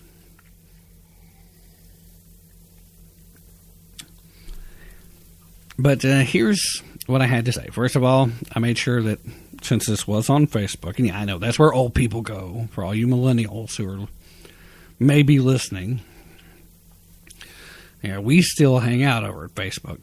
Hey, but don't feel bad. Don't feel bad for me. I found out the other day that our folks still hanging out on MySpace. I started receiving emails the other day. This is just as a side note. Started receiving emails the other day on an old email account that I hardly use anymore, that was linked to my old MySpace account, where people have started connecting to me. Now, it's all freaking spam crap for folks that are trying to push a pornography site. So it's complete crap, but they're linking to me there. Which is how I came to realize that MySpace is still up and operational. And I noticed at some point I actually had some of my shows still being posted over there, and it was just kind of random. So I was thinking, well, I wonder if anybody's actually listening to them from over there. Maybe I should still keep putting them there. I don't know how many people are still at MySpace. But again, for you millennials that are laughing at me for being on Facebook, there are still people at MySpace.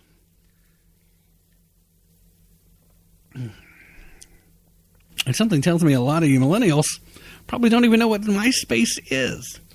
I can tell I'm going to have to start wrapping it up because my throat is starting to give way on me. But anyway, here was my response. And, you know, I wanted to make sure that I didn't I didn't want Ken to think that I was trying to be vicious or mean or attack him, because for the most part, I agree with the sentiment. But I think he took it a bit much. So on the Facebook, I did the hyperlink thing to his name so he would know immediately. He'd get a little notification that he had been mentioned so he could check it out. So I called him out. Ken, I hate to see children being traumatized. But there are factors at play here that have to be considered before you dump on the Trump administration. First, while I would like to see the administration go to court over this, it is, in fact, the Ninth Circuit Court of Appeals that ruled that the children can't remain with the parents, well, I put parents, if they are being detained. And they did. They made this decision a while back. Because it used to be policy that if we detained illegal border crossers, we would keep the family together. We have always been far more humane with our immigration laws than almost any other country in the world. And it used to be the common practice when we would detain them, they were being detained. They were not just pleasant guests. Now, they weren't outright prisoners, but they weren't just guests either. They couldn't come and go as they pleased. They had committed a crime. And when people cross this border, they've committed a crime. And there are consequences to committing crimes here in the United States, or at least they're supposed to be. So it was during a hearing that the Ninth Circuit Court of Appeals decided, no, you can't keep the children with the parents if you're still detaining the parents. So the Ninth Circuit Court of Appeals essentially made this a precedent and has been thought of as law since that time and was never challenged any higher for whatever reason. But I continue back. Second, it was just acknowledged that many of these children, in fact, we talked about this just the other day, for those of you who have been listening to regular shows here, then you heard me talking about this. It's been acknowledged recently that many of these children who are being released to relatives already in the U.S. are going missing. So the kids are just lost. Human Services has no idea where these kids have gone to. So that, in turn, raises the question whether or not these children are becoming victims of human trafficking, either being used as slave labor on farms and ranches or being sold into sex slavery. And if you think that doesn't happen, you're way, way more Pollyanna than I am.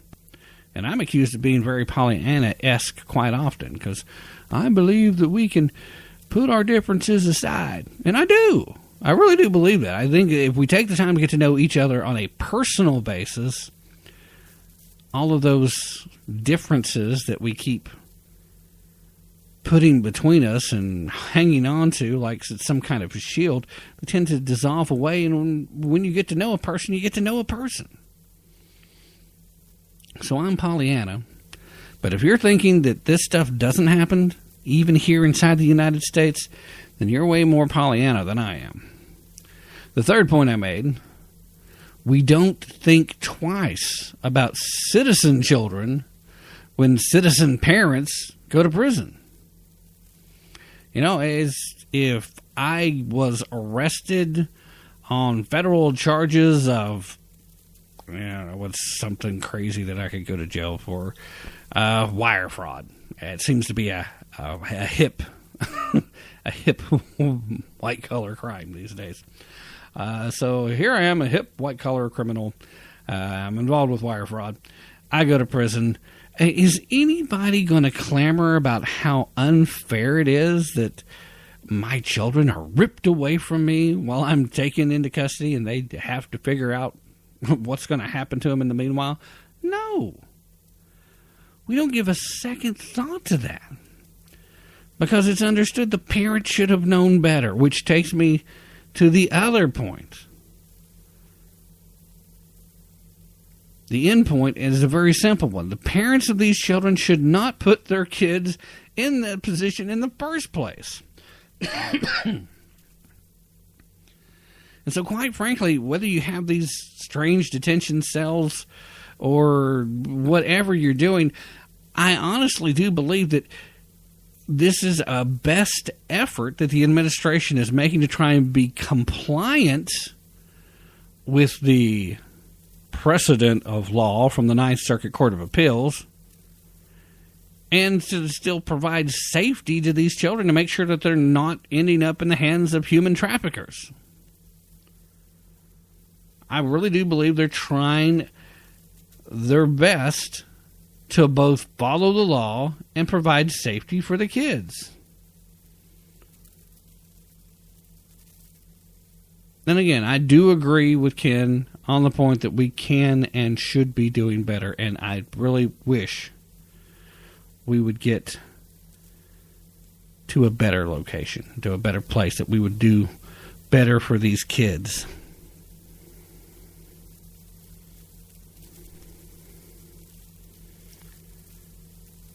I think we need to. We definitely should. Why can't we? Why can't we say the Ninth Circuit Court of Appeals is wrong on this? Why can't we take it back to court? Why can't we do better for these children? But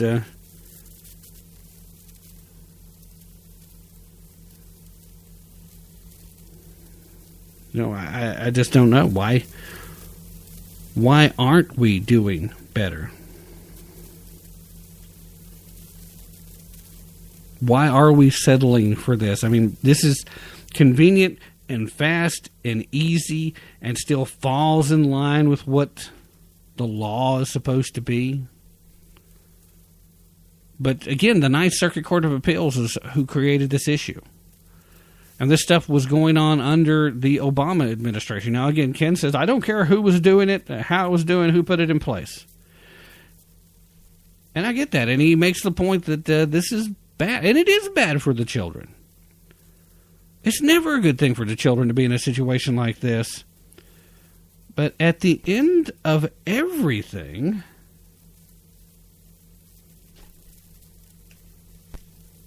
they're trying. They're trying to follow the law. And it's not an easy place to do. But again, this doesn't fall on America. This falls on the parents of those children.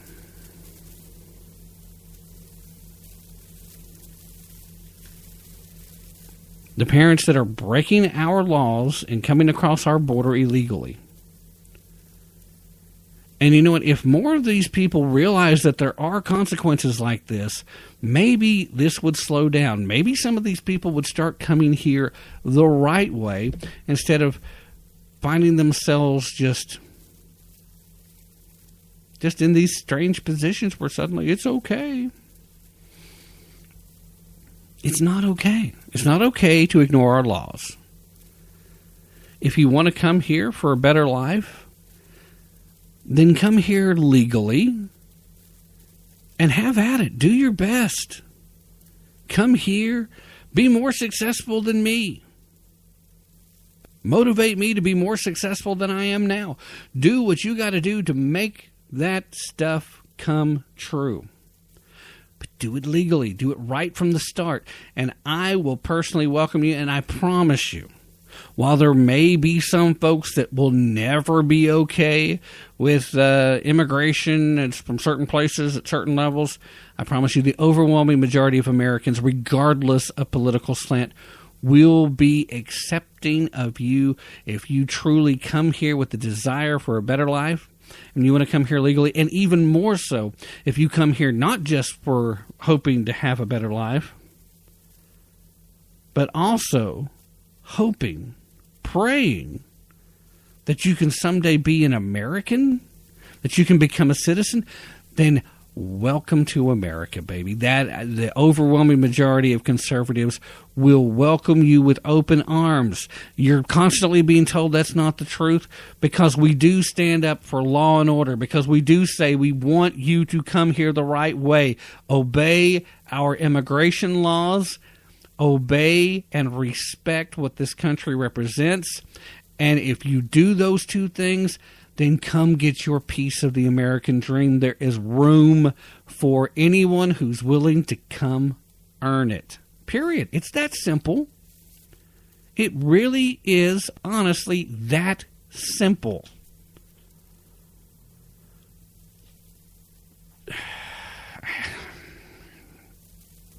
In the background, in the back of my mind, I collectively hear leftist people just, oh no, that's not, he's lying.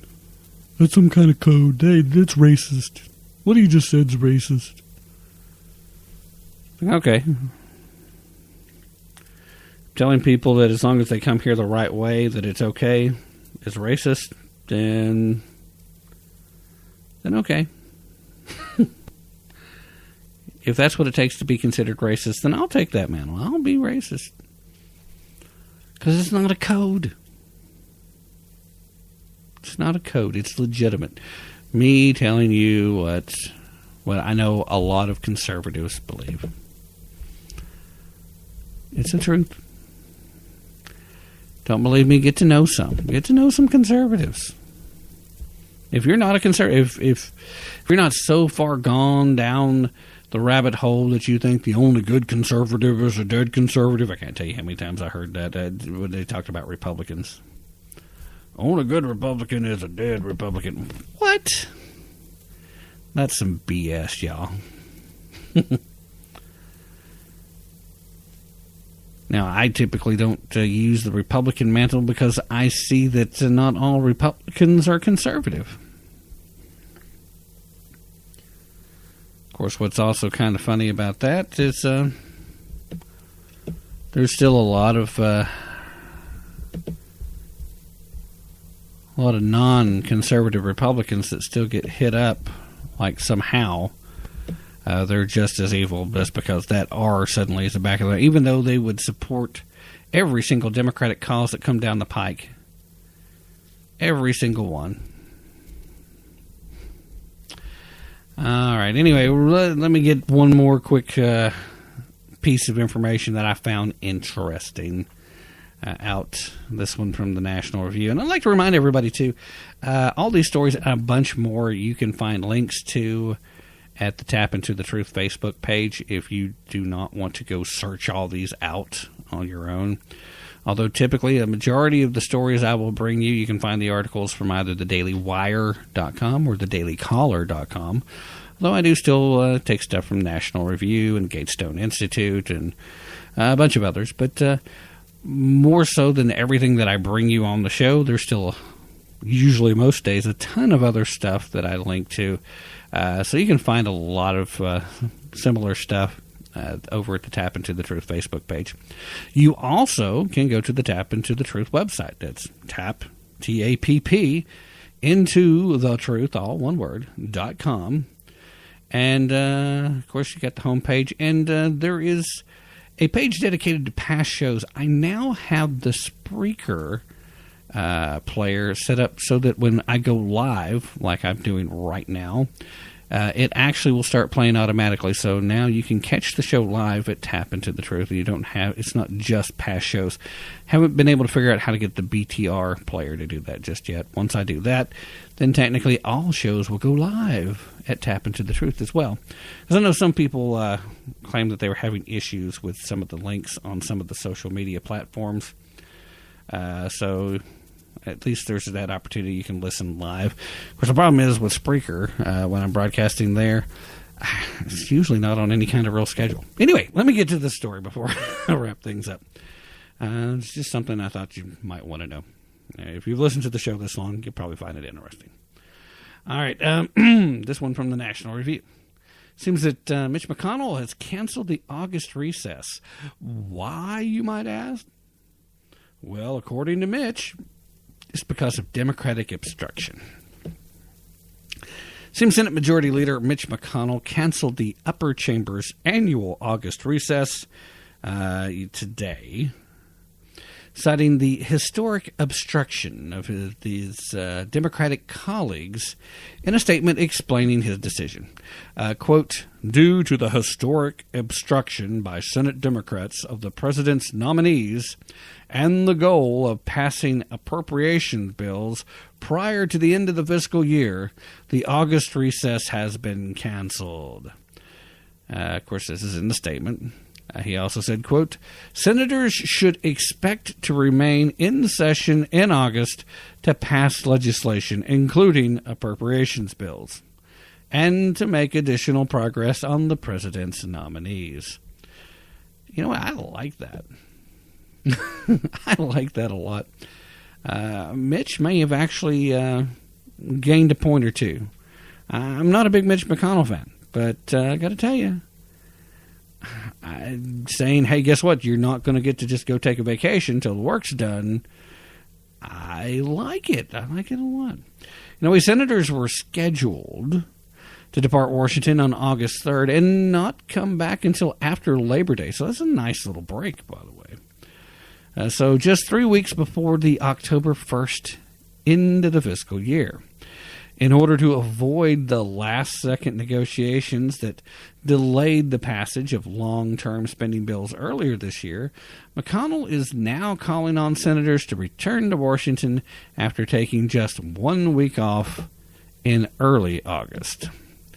The announcement comes roughly 1 month after President Trump's publicly demanded that the Senate cancel its August recess in order to avoid a standoff similar to the one that resulted in the stopgap spending bill back in March.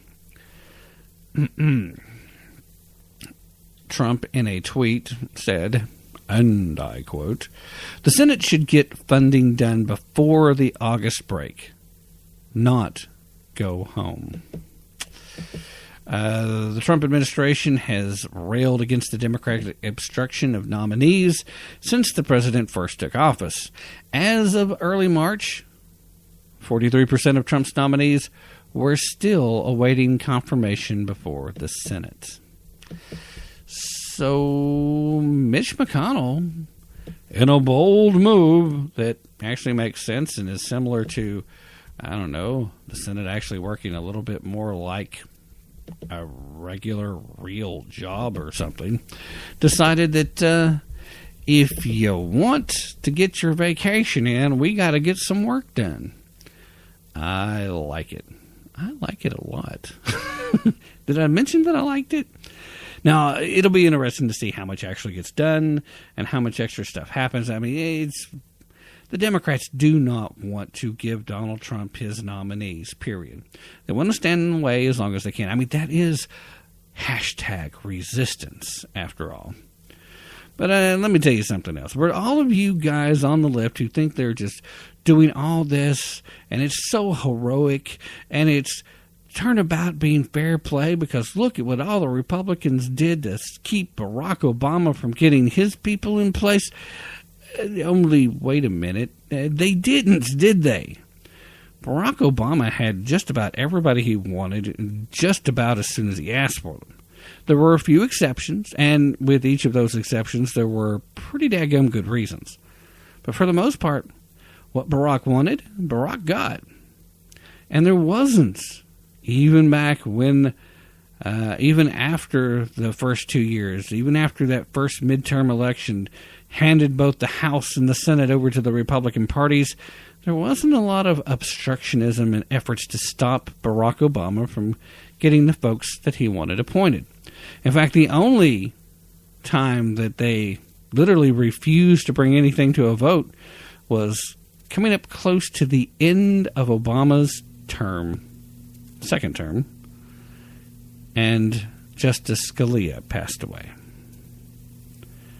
They weren't prepared to allow Barack Obama to select the next Supreme Court justice, given that there was so little time remaining in his term as president. And, I have kind of mixed feelings over that. I mean, constitutionally, it was his still job to offer up a nominee, which he did.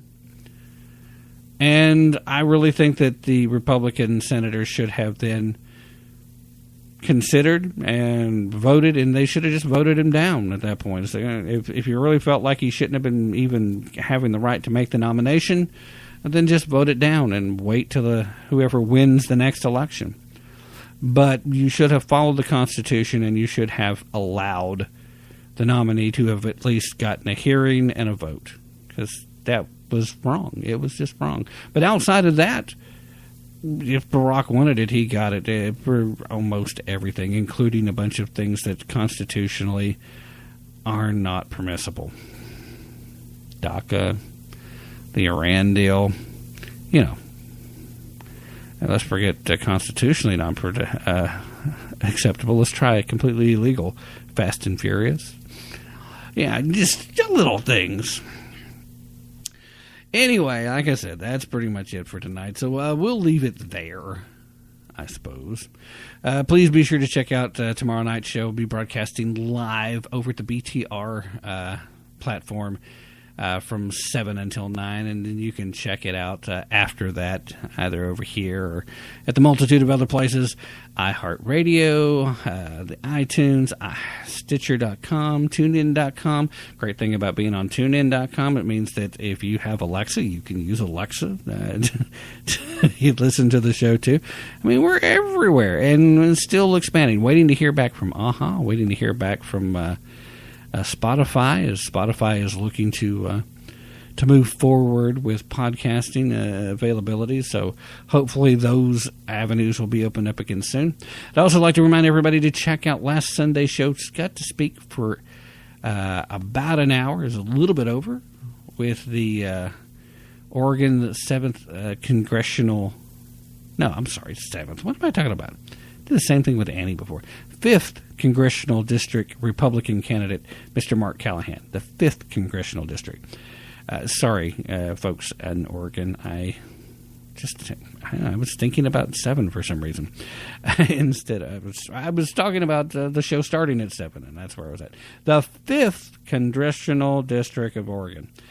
Mark Callahan, had a great conversation with him. Talked about an hour, a little bit over.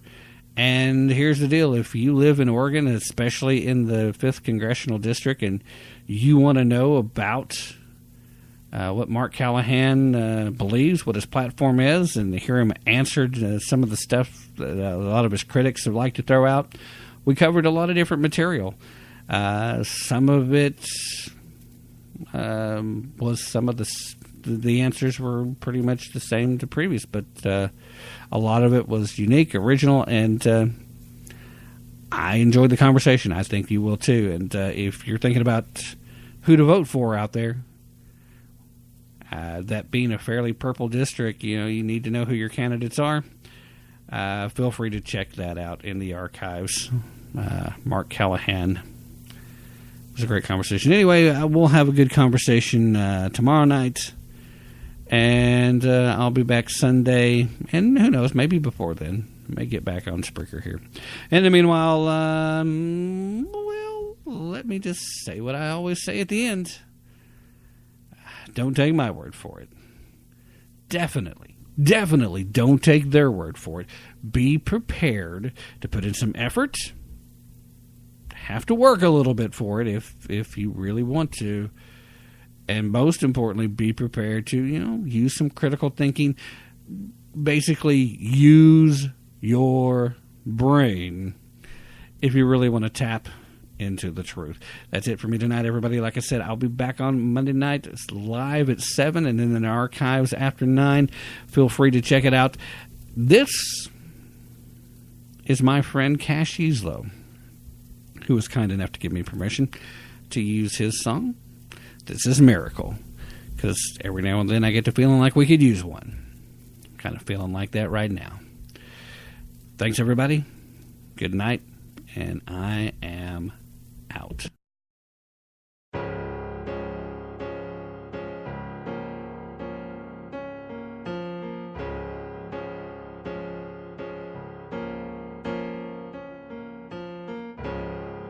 I'm looking for a miracle.